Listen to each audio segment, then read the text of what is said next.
Las guerras napoleónicas representaron un antes y un después en la historia no solo de Europa, sino también del resto del mundo. Desde el principio de la Revolución Francesa hacia 1789, las monarquías europeas temían que los ideales revolucionarios fuesen el combustible de revueltas que terminarían posteriormente con su derrocamiento o incluso, con su ejecución.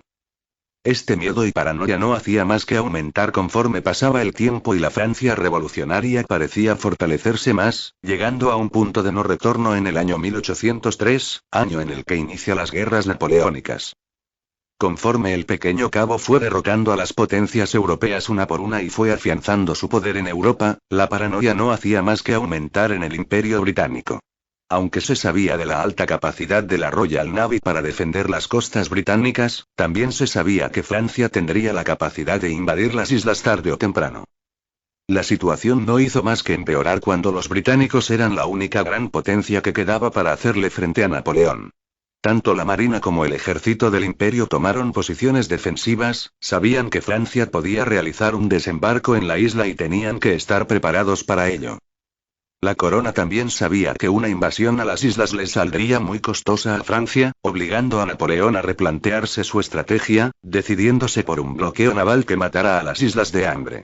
Sin embargo, la población en general solo sabía que una invasión napoleónica era inminente, hecho que alimentó la incertidumbre e inseguridad de los británicos. En medio de todo este contexto se da paso a la creación de una unidad especial, entre comillas, cuya función era el de defender a los ciudadanos de la isla en caso de una exitosa invasión francesa, siendo el último recurso de ser necesario.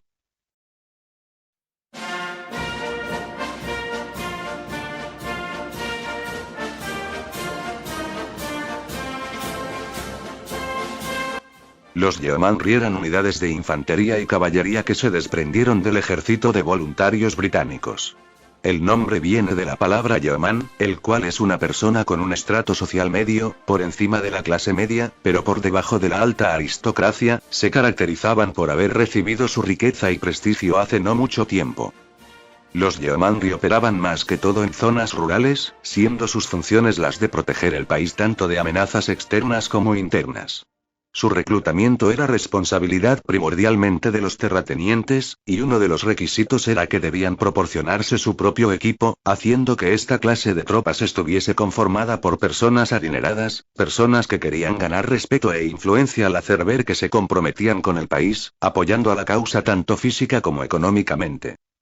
Debido a que cada soldado de la unidad pagaba su propio equipo, este mismo tendía de variar en base a las preferencias personales o lo que estuviera disponible. La infantería solía usar ropa marrón y mosquetes largos, además de unas armas cuerpo a cuerpo. Por otro lado, la caballería solía usar armas de fuego cortas y sables, aunque algunos llevaron lanzas y espadas largas para sus cargas. Por la misma razón de su financiamiento carecían de artillería o unidades pesadas. Sus uniformes también variaban, aunque el color azul con tiras y pantalones blancos era el más común, seguido del rojo y el negro. Su entrenamiento era en la mayoría de los casos muy básico o prácticamente nulo, algunos aristócratas pagaban a soldados para que les enseñaran, principalmente la caballería, pero la gran mayoría pasaba eso por alto. Recordemos que el objetivo de unirse a la unidad era la búsqueda de prestigio y posición social más que la de defender el país. Eso hizo que no fuese bien vistos por los generales y las tropas regulares del ejército, quienes los veían como unos ricos revoltosos carentes de disciplina y valor.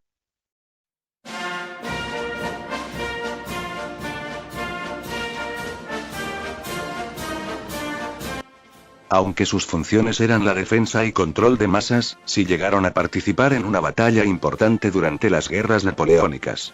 Hablo de nada más y nada menos que la batalla de Fishguard de 1797. Dicha batalla consistió en un intento francés de invadir Inglaterra, desembarcando en las costas de Gales.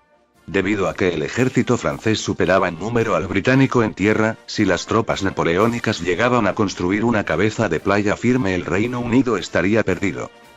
Esta urgencia llevó a que todo aquel acto para la lucha fuese movilizado hacia Gales, incluyendo a los Yeomanry. Aunque algunas de sus unidades lucharon en primera línea, la gran mayoría se quedó en la retaguardia sirviendo como reservas y policías militares que mantenían el orden en las zonas liberadas. Tenían la orden de entrar al frente de ser necesario, aunque esto nunca ocurrió ya que las tropas regulares lograron repeler el ataque, asegurando así que Francia nunca intentara invadir el Reino Unido de nuevo. Durante el resto de las guerras napoleónicas los yeomanry se dedicaron a labores de policía, reservistas, fuerzas de choque contra las protestas y garantes del orden, todo mientras las tropas regulares luchaban en el continente. Sus acciones más reconocidas fue el de mantener vigilados a la London Corresponding Society, una organización de demócratas radicales antimonárquicos que querían aprovechar la inestabilidad para difundir sus ideas. Todo esto se representó en los juicios contra dicha sociedad en 1794, juicio donde varios yeomanry participaron. Además de esto se encargaron de dispersar las protestas por hambre de 1795, las protestas de los artesanos de 1801 y apaciguar a los veteranos que venían del frente sin ninguna compensación. Londres aprovechó a los yeomanry ya que eran unidades que les salían prácticamente gratis al ser los propios soldados quienes pagaban su equipo, de paso mantenían complacida a la aristocracia al permitir la existencia de estas unidades. Sin embargo, la corona intentó limitar el número de estos efectivos, principalmente por su irregularidad y lealtad cuestionables.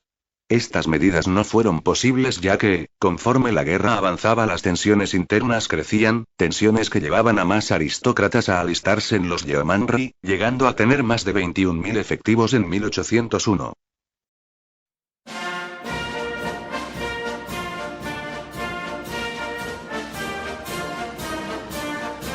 La percepción pública de los yeomanry era muy ambivalente, principalmente porque parecían defender más a la aristocracia que a la población general o al país.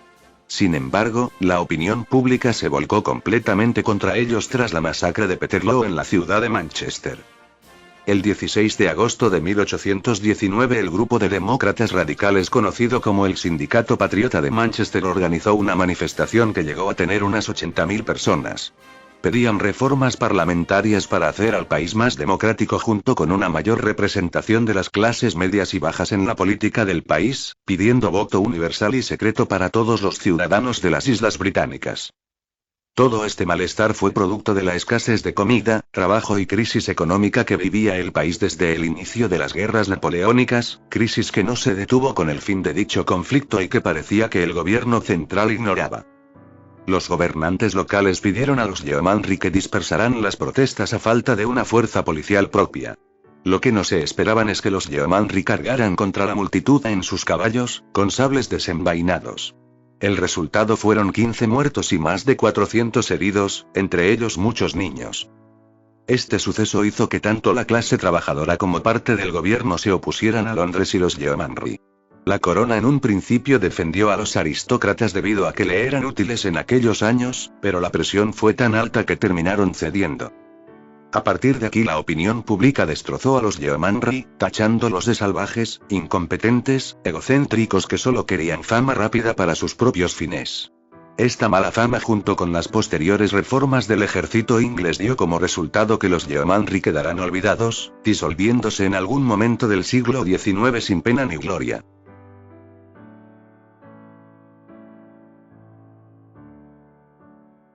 De esta forma termina la historia de estos soldados de la historia, cayendo en el olvido rápidamente tras las guerras napoleónicas. Sin embargo, seguirían siendo usados por el Imperio Británico, sobre todo como fuerza policial y de choque en sus colonias, siendo su última gran participación durante las guerras Boer en Sudáfrica. Algunas de las unidades yeomanry también participaron en la Primera Guerra Mundial, sin embargo caerían en desuso antes los avances tecnológicos, al igual que el resto de unidades de caballería. Por otro lado, la infantería yeomanry terminaría siendo absorbida por las unidades regulares.